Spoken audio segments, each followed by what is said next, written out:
नमस्कार जोहार, मैं पूनम और आप देख रहे हैं 24 झारखंड न्यूज। चलिए जानते हैं झारखंड की सुबह से लेकर शाम तक ही तमाम बड़ी खबरों को। लातेहार में सुबह सुबह हुआ दर्दनाक सड़क हादसा, एक ड्राइवर की मौत, शव हाईवा में फंसा। लातेहार जिले में सोमवार सुबह दर्दनाक हादसा हुआ है। बारियातू थाना क्षेत्र के बरनी यादव पेट्रोल पंप के पास NH 22 पर दो हाईवा में टक्कर हो गई।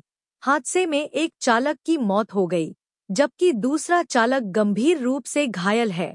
मृतक की पहचान केरेडारी निवासी मोहम्मद सोहेल अंसारी के रूप में हुई है। वहीं घायल की पहचान मिथिलेश कुमार के रूप में हुई है, जिसे बालूमाथ स्वास्थ्य केंद्र में भर्ती कराया गया है। टक्कर इतनी भीषण थी कि दोनों वाहनों पर खच्चे उड़ गए। सोहेल का शव हाईवा में फंस गया था, जिसे JCB और हाइड्रा मशीन की मदद से बाहर निकाला गया। जानकारी के अनुसार एक हाईवा केडी पांडु से कोयला लेकर टोरी साइडिंग जा रहा था, जबकि दूसरा वाहन टोरी साइडिंग से खाली होकर केडी की ओर लौट रहा था। तभी यह हादसा हुआ। झारखंड में ट्रैफिक पुलिस का कारनामा, कार मालिक को भेज दिया बिना हेलमेट गाड़ी चलाने का चालान। झारखंड की राजधानी रांची में ट्रैफिक पुलिस किसी भी ट्रैफिक नियम का उल्लंघन करने पर चालान काट रही है। चालान वाहन मालिकों के मोबाइल पर भेजा जा रहा है। ट्रैफिक पुलिस चालान भेजने में कई बार गलतियां भी कर रही है। गलत चालान मिलने पर वाहन मालिक परेशान हो रहे हैं, काम छोड़कर ऑफिस के चक्कर लगा रहे हैं। ऐसा ही एक मामला राजधानी भंडार बाजरा के संचालक सुमित केसरी के साथ हुआ है। सुमित केसरी को ट्रैफिक पुलिस की ओर से 17 जनवरी 2025 को उनके मोबाइल पर एक चालान भेजा गया। चालान में फोटो में साफ दिख रहा है कि दो पहिया वाहन है। स्कूटी का चालक बिना हेलमेट पहने स्कूटी चला रहा है। स्कूटी का रजिस्ट्रेशन नंबर स्पष्ट दिख रहा है। सुमित केसरी 4 पहिया वाहन के मालिक हैं। सुमित केसरी का कहना है कि इतने संसाधन के बाद भी ट्रैफिक पुलिस आंख बंद करके काम कर रही है। ट्रैफिक पुलिस के ऐसे कारनामों की वजह से लोग परेशान हैं। उनका कहना है कि छोटी छोटी गलती के कारण लोग कई दिन तक परेशान रहते हैं। उधर ट्रैफिक SP कैलाश करमाली ने कहा है कि चालान काटने के लिए मैन पावर बढ़ाया गया है। आने वाले दिनों में इन समस्याओं को दूर कर लिया जाएगा। हाल के दिनों में चालान की संख्या बढ़ी है। 21 जनवरी 2025 को शाम 4 बजे हेमंत सोरेन कैबिनेट की बैठक। होंगे कई अहम फैसले।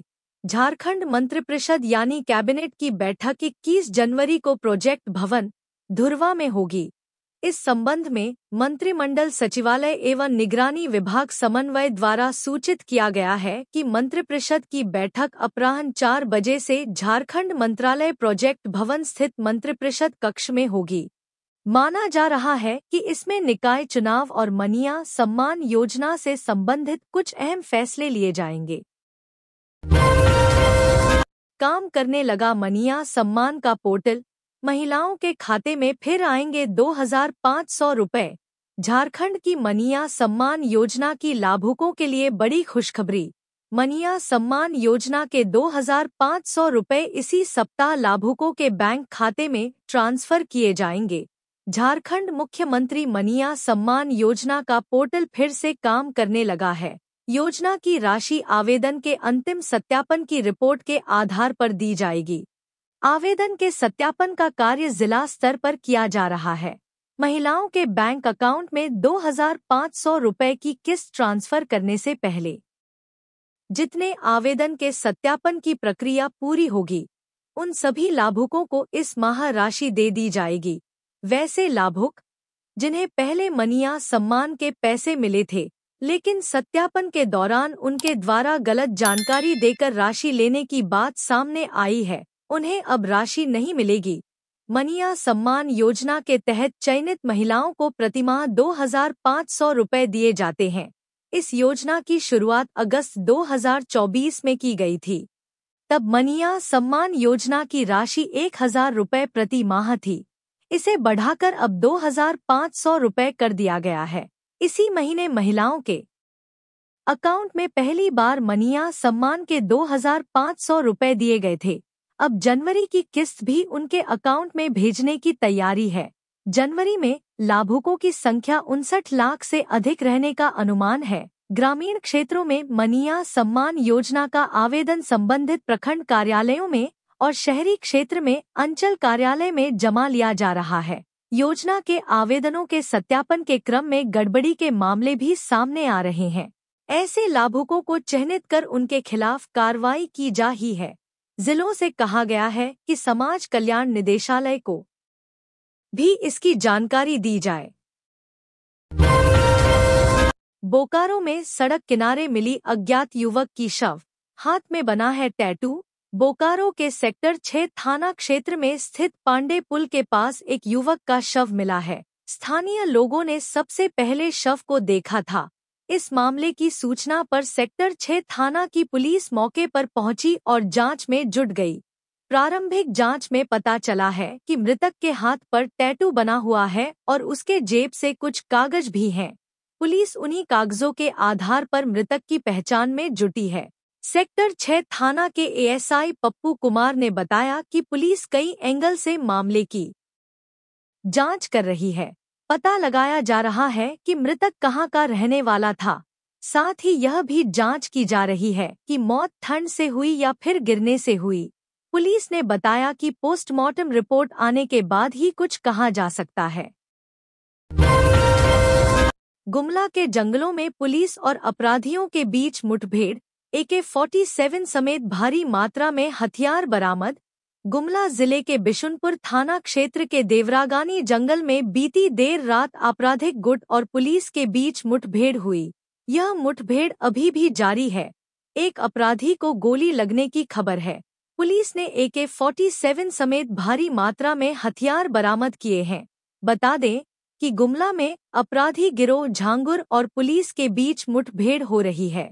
इसकी पुष्टि करते हुए गुमला SP शंभू कुमार सिंह ने बताया कि गुप्त सूचना मिली थी कि रामदेव अपने गिरोह के कुछ लोगों के साथ देवरागानी जंगल क्षेत्र में पहुंचा है, जिसके बाद टीम का गठन करते हुए IRB के कमांडेंट सहित अन्य अधिकारी मौके पर पहुंचे, जहां पर सर्च अभियान के दौरान फायरिंग शुरू हो गई। अभी भी जंगल की घेराबंदी पुलिस के द्वारा की गई है। पुलिस को भारी पड़ता देख झांगुर गुट के अपराधी घने जंगलों का आश्रय लिए हुए हैं। वहीं एक अपराधी को गोली लगने की भी सूचना है। हालांकि इसकी आधिकारिक पुष्टि नहीं हुई है। इस दौरान पुलिस ने AK-47 सहित भारी मात्रा में हथियार और गोली बरामद की है और लगातार कार्रवाई जारी है। इस अभियान में घाघरा, गुमला व बिशुनपुर थाना की भी पुलिस लगी है। बताते चलें कि रामदेव झांगुर गुट का सुप्रीमो पुलिस के टारगेट में पिछले कई वर्षों से है। पुलिस उसकी गिरफ्तारी को लेकर लगातार छापेमारी कर रही थी, लेकिन वह हमेशा पुलिस के चंगुल में आते आते भाग निकलने में सफल रहता है। गणतंत्र दिवस पर पहली बार झारखंड की बेटियां बैंड प्रस्तुति देंगी। मुख्यमंत्री हेमंत सोरेन ने दी बधाई। गणतंत्र दिवस पर दिल्ली के कर्तव्य पथ पर इस बार पूर्वी सिंहभूम के PM श्री कस्तूरबा गांधी बालिका विद्यालय पटमदा की छात्राएं बैंड प्रस्तुति देंगी। यह पहला मौका है जब झारखंड की छात्राएं इस कार्यक्रम में बैंड की प्रस्तुति देंगी। कर्तव्य पथ पर रोस्ट्रम में प्रदर्शन करने के लिए देश के 3 स्कूलों को चुना गया है, जिसमें झारखंड का यह स्कूल भी है। छात्राएं आज दिल्ली के लिए रवाना होंगी। गौरतलब है कि इस स्कूल के पाइपर बैंड दल ने पिछले साल 22 दिसंबर को गुवाहाटी में आयोजित जोनल लेवल बैंड प्रतियोगिता में पहला पुरस्कार जीता था। मुख्यमंत्री हेमंत सोरेन, शिक्षा मंत्री रामदास सोरेन और SPD शशि रंजन ने टीम को बधाई दी है। राष्ट्रीय गणतंत्र दिवस परेड रोस्ट्रम में प्रदर्शन के लिए शिक्षा विभाग 2015 से लगातार प्रयास कर रहा था। राज्य कार्यक्रम पदाधिकारी धीरसेन सोरेंग ने बताया कि कस्तूरबा गांधी बालिका विद्यालय पटमदा की बालिका बैंड टीम को सुरों की सटीकता और एकरूपता के कारण चुना गया। पाइप बैंड प्रतियोगिता सबसे पहले प्रखंड, फिर जिला और राज्य स्तर पर किया गया। राज्य स्तर पर चयनित टीम को जोनल लेवल प्रतियोगिता में भाग लेने का अवसर मिला।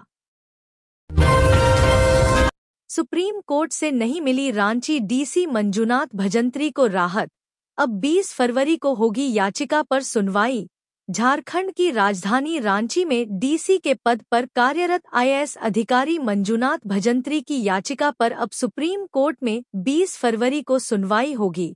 इस मामले में फिलहाल सर्वोच्च न्यायालय की ओर से उन्हें कोई राहत नहीं दी गई है।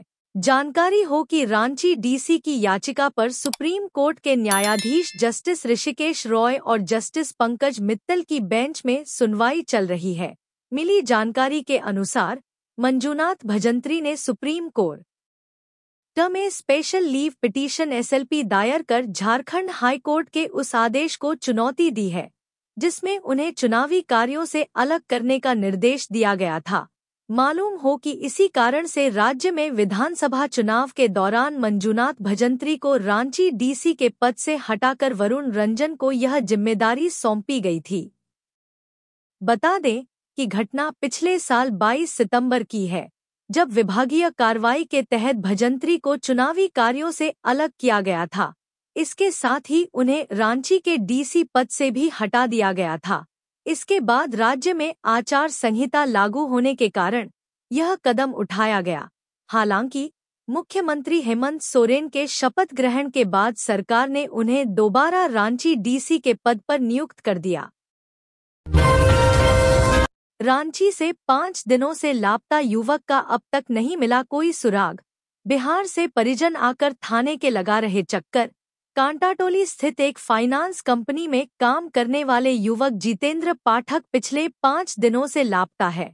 वह 14 जनवरी की सुबह 11 बजे अपने काम पर निकले थे, उसके बाद से उनका कुछ पता नहीं है। पुलिस को भी अब तक कोई सुराग नहीं मिल सका है। जितेंद्र पाठक की गुमशुदगी का मामला सदर थाना में दर्ज कराया गया है। जितेंद्र पाठक के परिजन बिहार से रांची आकर थाने के चक्कर लगा रहे हैं। जितेंद्र पाठक मूल रूप से भोजपुर, बिहार का रहने वाला है।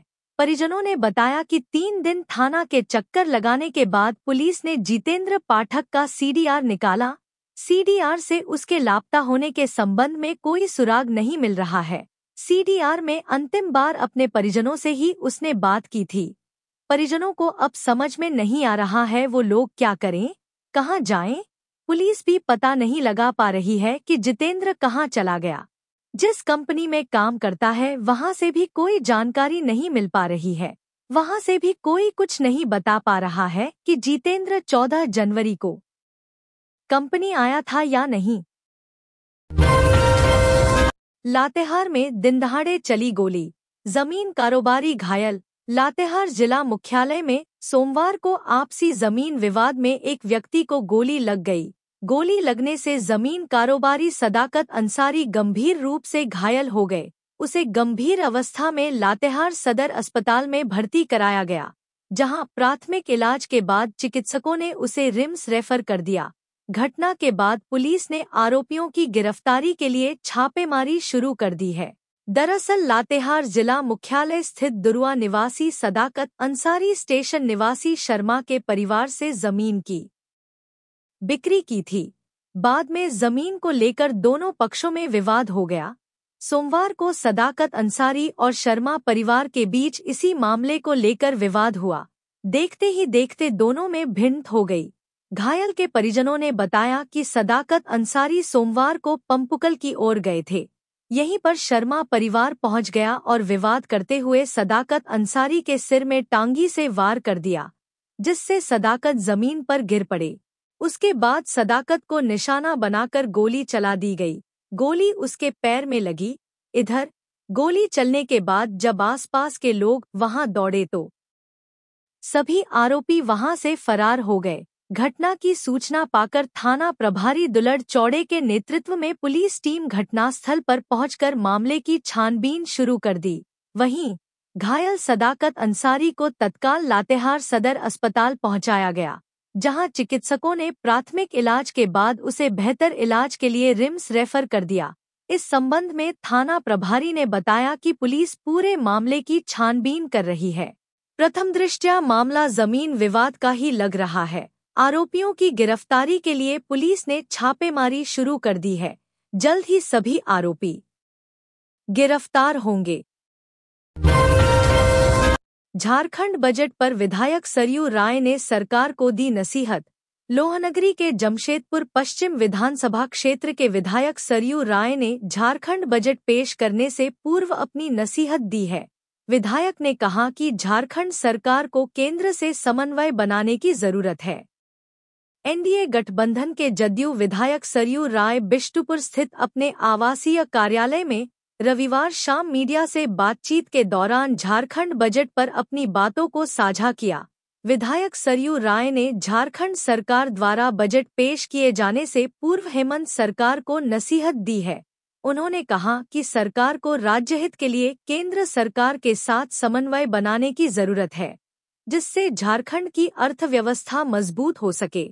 विधायक सरयू राय ने कहा कि बजट से पूर्व राज्य के वित्त मंत्री कह रहे हैं कि इस बार काफी लोकप्रिय बजट होगा, जिसका कोई तर्क नहीं है, क्योंकि राज्य सरकार के बजट से इनकम टैक्स कटौती या विदेश नीति की बातें नहीं आएगी।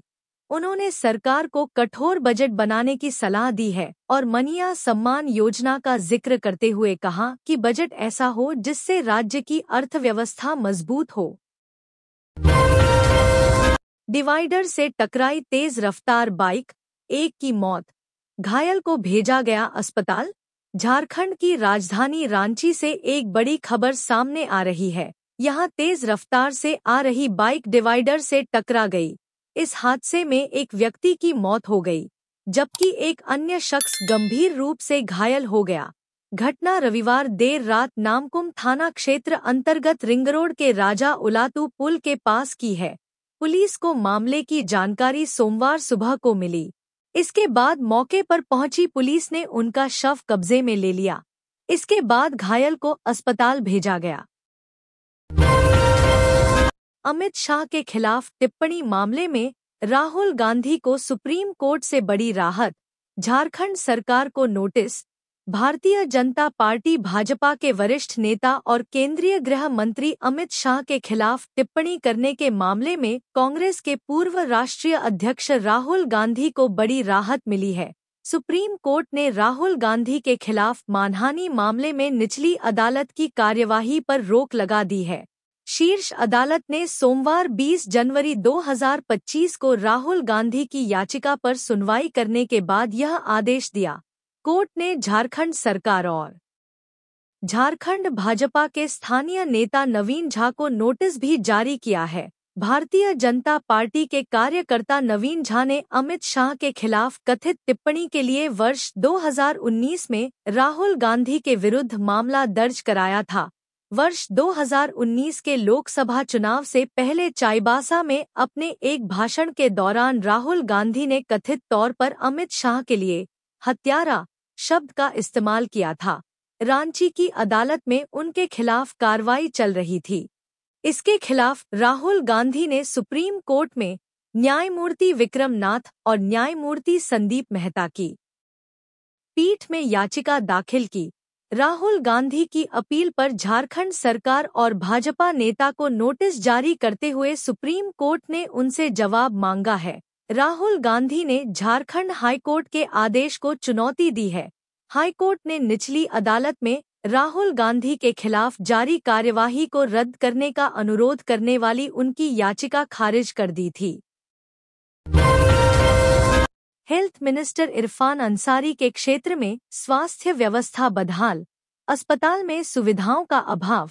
झारखंड सरकार के स्वास्थ्य मंत्री सह विधायक इरफान अंसारी के क्षेत्र में स्वास्थ्य व्यवस्था पूरी तरह से बदहाल है। मरीज को इलाज की पूरी सुविधा नहीं मिल पाती है। इलाज के अभाव में मरीज को या तो निजी नर्सिंग होम में या फिर पश्चिम बंगाल जाने के लिए मजबूर होना पड़ता है। लेकिन जिले का स्वास्थ्य महकमा और स्वास्थ्य मंत्री हैं कि अपने ही क्षेत्र की व्यवस्था से अनजान हैं। झारखंड सरकार के स्वास्थ्य मंत्री और जामताड़ा विधायक इरफान अंसारी के क्षेत्र में स्वास्थ्य व्यवस्था अच्छी नहीं है। स्वास्थ्य सुविधा का काफी अभाव है। लाखों करोड़ों की लागत से अस्पताल भवन तो बना दिया गया है, लेकिन मरीज के इलाज के लिए कोई सुविधा नसीब नहीं होती है। न पर्याप्त मात्रा में दवा उपलब्ध होती है और न ही डॉक्टर उपलब्ध होते हैं, जिसके कारण मरीज को इधर-उधर भटकना पड़ता है। स्वास्थ्य सुविधा के लिए जामताड़ा में सदर अस्पताल तो बनाया गया है, लेकिन यह सदर अस्पताल रेफर अस्पताल बनकर रह गया है। यहाँ से ज्यादातर मरीजों को रेफर कर दिया जाता है। महिला डॉक्टर का भी अभाव है। दूसरे प्राथमिक स्वास्थ्य केंद्र से यहाँ महिला डॉक्टर की प्रतिनियुक्ति कहने के लिए की गई है। कभी महिला डॉक्टर मिलती हैं, कभी नहीं मिलती हैं। ऐसे में महिला मरीजों को काफी परेशानी होती है। जब कोई सीरियस मरीज यहाँ आता है तो उसे तुरंत रेफर कर दिया जाता है। जमशेदपुर में पूर्व कांग्रेस नेता के भाई की गोली मारकर हत्या। मानगो में अज्ञात अपराधियों ने पूर्व कांग्रेस नेता के भाई की गोली मारकर हत्या कर दी है। मृतक पूर्व जिला कांग्रेस उपाध्यक्ष का भाई था। मामले में पुलिस लोगों से पूछताछ कर रही है। सिटी एसपी ने बताया कि सीसीटीवी फुटेज से अपराधियों की पहचान की जा रही है। जल्द ही अपराधी पकड़े जाएंगे।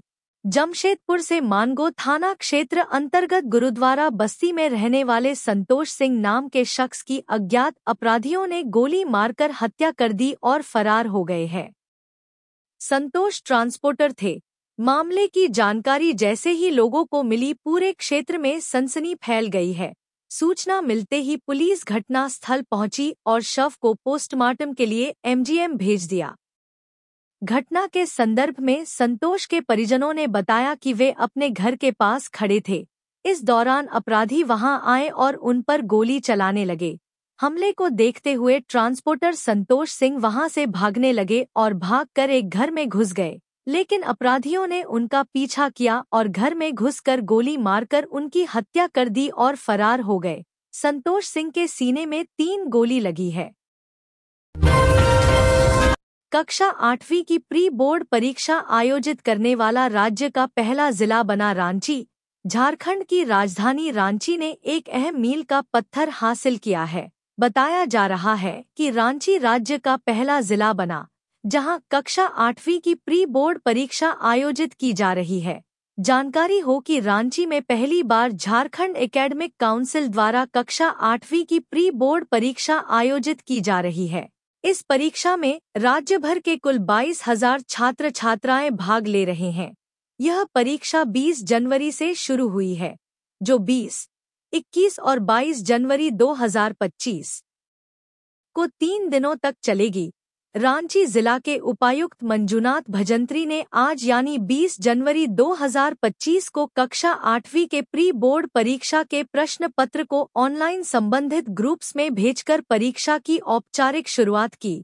इस अवसर पर उन्होंने सभी छात्रों को शुभकामनाएं दी, साथ ही परीक्षा में सफल होने के लिए प्रेरित किया।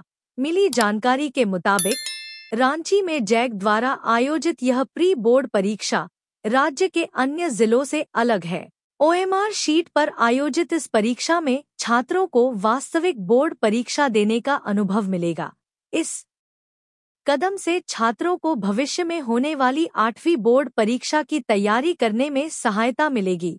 इस अवसर पर उपायुक्त मंजुनाथ भजंत्री ने छात्रों को संदेश देते हुए कहा कि आप पूरी निष्ठा और लगन के साथ अपनी पढ़ाई करें, ताकि आपका भविष्य उज्जवल बने और आप राज्य का नाम रोशन करें। बताया गया कि कक्षा 8वीं की बोर्ड परीक्षा 29 जनवरी 2025 को आयोजित की जाएगी। जेएमएम चला रहा सदस्यता अभियान, 50 लाख नए सदस्य जोड़ना है लक्ष्य। झारखंड मुक्ति मोर्चा 2024 के विधानसभा चुनाव में मिली प्रचंड जीत के बाद उत्साहित है। ऐसे में अब पार्टी अपनी स्थिति को और मजबूत करने की दिशा में कदम बढ़ा रही है। आगामी महाधिवेशन से पहले झामुमो ने 50 लाख नए सदस्य जोड़ने का लक्ष्य निर्धारित किया है। इसके तहत पूरे राज्य में तेजी से सदस्यता अभियान चलाया जा रहा है। इसी कड़ी में आज रांची के अल्बर्ट एक्का चौक से सदस्यता अभियान की शुरुआत की गई। इसमें जिले के लिए 5 लाख नए सदस्यों को जोड़ने का लक्ष्य रखा गया है। इसे लेकर जिला संयोजक मुश्ताक आलम ने बताया कि पूरे राज्य में यह लक्ष्य 50 लाख का है। जबकि रांची जिले में 5 लाख नए सदस्य जोड़ने के लिए अभियान को जोरशोर से चलाया जा रहा है। सदस्यता अभियान के तहत पहले ही बड़ी संख्या में लोगों का रुझान देखा जा रहा है। उन्होंने कहा कि हर वर्ग के लोग झामुमो की सदस्यता ग्रहण करने में दिलचस्पी दिखा रहे हैं। ऐसे में मुश्ताक आलम ने उम्मीद जताई है कि तय समय से पहले ही उन्हें सफलता हासिल होगी। इसके साथ ही जेएमएम की स्थिति और मजबूत होगी। मुख्यमंत्री पशुधन योजना में धांधली, 7 लीटर की जगह दे दी 700 ग्राम दूध देने वाली गाय, बकरी के वजन पर उठे सवाल। गढ़वा जिले में मुख्यमंत्री पशुधन योजना में भारी अनियमितता बरती जा रही है। योजना के तहत पशुपालकों के बीच बांटने वाली उच्च नस्ल के पशुओं का वितरण न कर निम्न कोटि वाली नस्ल के पशुओं का वितरण हो रहा है। योजना में वेंडर और अधिकारियों का आरोप लग रहा है। झारखंड सरकार की अति महत्वाकांक्षी योजना मुख्यमंत्री पशुधन योजना में कैसे गोलमाल हो रहा है, इस गणित को समझिए। दरअसल 2022-23 में आई राशि से मुख्यमंत्री पशुधन योजना में पशुपालकों को वेंडर के माध्यम से बकरी, मुर्गी, सुकर, गाय के यूनिट का वितरण किया गया। पशुपालकों को योजना का लाभ जरूर मिला, लेकिन जैसे ही वर्ष बदला उसी यूनिट को दिखाकर योजना में राशि की हेराफेरी की तैयारी शुरू हो गई। वित्तीय वर्ष 2023-24 की योजना में कुल 7 करोड़ रुपए की राशि विभाग को आए थे, लेकिन सरकार ने 2.5 करोड़ की राशि वापस ले ली। बाकी बचे 4.5 करोड़ रुपए निकालने के लिए तरह तरह के हथकंडे अपनाए जा रहे हैं। अधिकारी और वेंडर के डर से लाभुक कुछ भी बोलने से बच रहे हैं। अधिकारी अपने चहेते वेंडर के माध्यम से पशुओं की सप्लाई कर रहे हैं। इसका भेद तब खुला जब दूसरे वेंडर जिसे कार्य आवंटित नहीं हुआ तो उसने विभाग की सारी पोल खोल कर रख दी। इसके लिए डीसी से लेकर मुख्यमंत्री तक को शिकायत की गई है, लेकिन सुनने वाला कोई नहीं है। योजना में जितने वजन की बकरी देनी चाहिए उतने वजन की बकरी न देकर कम वजन की बकरी दी जा रही है। विभाग द्वारा एक ही यूनिट की बकरी को दिखाकर दूसरे बकरी यूनिट की राशि निकाली जा रही है। आरजी कर दुष्कर्म हत्या केस के दोषी संजय रॉय को उम्रकैद की सजा, 50,000 का लगा जुर्माना। कोलकाता की एक विशेष अदालत ने सोमवार को सरकारी आरजी कर मेडिकल कॉलेज एवं अस्पताल की ट्रेनी महिला डॉक्टर के साथ दुष्कर्म हत्या के मामले में दोषी सिविक वॉलंटियर संजय रॉय को उम्रकैद की सजा सुनाई। इसके साथ ही 50,000 का जुर्माना लगाया गया। एडवोकेट रहमान ने कहा, संजय रॉय को मृत्यु तक आजीवन कारावास की सजा सुनाई गई है। दोषी पर बीएनएस की 3 धाराओं के तहत जुर्माना भी लगाया गया है। अदालत ने राज्य को पीड़ित परिवार को 17 लाख रुपए का मुआवजा देने का निर्देश दिया है। अगस्त 2024 में कोलकाता के एक अस्पताल परिसर में एक प्रशिक्षु महिला डॉक्टर का शव पाया गया था। विशेष अदालत के न्यायाधीश अनिर्बान दास ने 18 जनवरी को रॉय को इस मामले में दोषी करार दिया था। मीडिया रिपोर्टों के अनुसार विशेष अदालत की कार्यवाही सोमवार को दोपहर लगभग 12 बजे शुरू होगी। कार्यवाही की शुरुआत में न्यायाधीश रॉय और पीड़िता के माता-पिता को मामले पर अपना अंतिम बयान देने की अनुमति दी जाएगी। इसके बाद विशेष अदालत के न्यायाधीश मामले में सजा का ऐलान करेंगे। वहीं इस मामले पर पश्चिम बंगाल की सीएम ममता बनर्जी ने बयान दिया है। उन्होंने कहा कि हमने जांच में सहयोग किया है। हमने न्याय की मांग की थी, लेकिन न्यायपालिका को अपना काम करना था, इसलिए इसमें इतना समय लगा, लेकिन हम हमेशा चाहते थे कि पीड़िता को न्याय मिले। रांची के एक गोदाम से ट्रक ड्राइवर का शव बरामद, इलाके में सनसनी। रांची के नामकुम थाना क्षेत्र में विनायका कैंपस के मैरिको गोदाम में एक ट्रक चालक का शव बरामद किया गया है। शव मिलने से इलाके में सनसनी फैल गई है। मामले में हत्या की आशंका जताई जा रही है। पुलिस ने शव को कब्जे में लेकर पोस्टमार्टम के लिए रिम्स भेज दिया है। पुलिस मामले की जांच तो ये में थी जुट आज गई की है। झारखंड की टॉप तो बड़ी ये खबरें। थी इसी आज तरह की झारखंड की हर टॉप बड़ी छोटी से बड़ी खबरें। खबर देखने इसी के लिए तरह आप हमारे झारखंड की हर 24 छोटी से झारखंड बड़ी न्यूज खबर को देखने के सब्सक्राइब लिए करके बेल आप आइकन प्रेस हमारे कर लें, चैनल जिससे 24 की झारखंड हर न्यूज छोटी को से बड़ी खबर सब्सक्राइब की कर अपडेट लें। आप तक तो पहुंचता हमें रहे। दीजिए तो आज के लिए इजाजत, बस फिर इतना मिलते ही। हैं हमें अगले दीजिए न्यूज में। इजाजत, फिर